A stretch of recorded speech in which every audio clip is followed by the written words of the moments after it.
Hasta kabibo mi diri mga idol no. Nag-iyaw dito og ganang Bisaya nga manok. Oh, naraw. Grabe kabibo kay mga kalong. Tingnan mi ani kinsa may nakakaon ani nga Bisaya nga manok mga kalong. Bisag unsa may sagol ani. Lami kay niyo, pagkalasa gid sa Bisaya nga manok. Uy.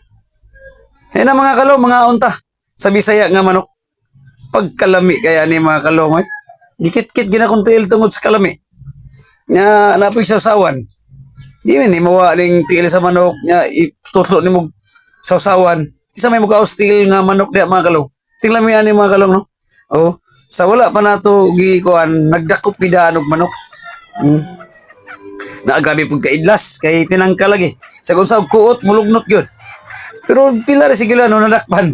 Kay idlas pa man ang atong kamot kontra sa manok.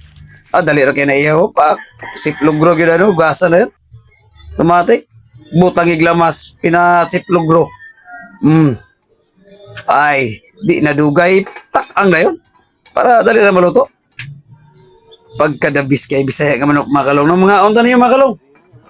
Dali ra kay ni maluto mga kalong kay bata pa man. Di po na to kalimtan ng kapayas. Kamunggay. Di ginamawa ng kapayas o kamunggay. Ito ginangkuhaan. Kaya mo ni isagol sa una mga kalong sa ato pang kalululuruhan. Pagkalami ganing Bisaya nga manok mga kalong no. Bukal na yun. Pagkang dali ara. Dahil na mga kalong ikaw tagsabaw. Sus, pagkalami kayo. Ito kung saon mga kalong. Bukal na yun dali. Mga ano ta. Kaya murag dugay-dugay na po tawag kakaon og Bisaya nga manok mga kalong. Kaya tagsara man ta kauli diri sa atong lugar. Now, perti bibuhan nga os mga bata. Pastilan. Bibo kay lami mo kuning Bisaya nga manok kontra sa dili Bisaya nga manok. Pastang lami ani.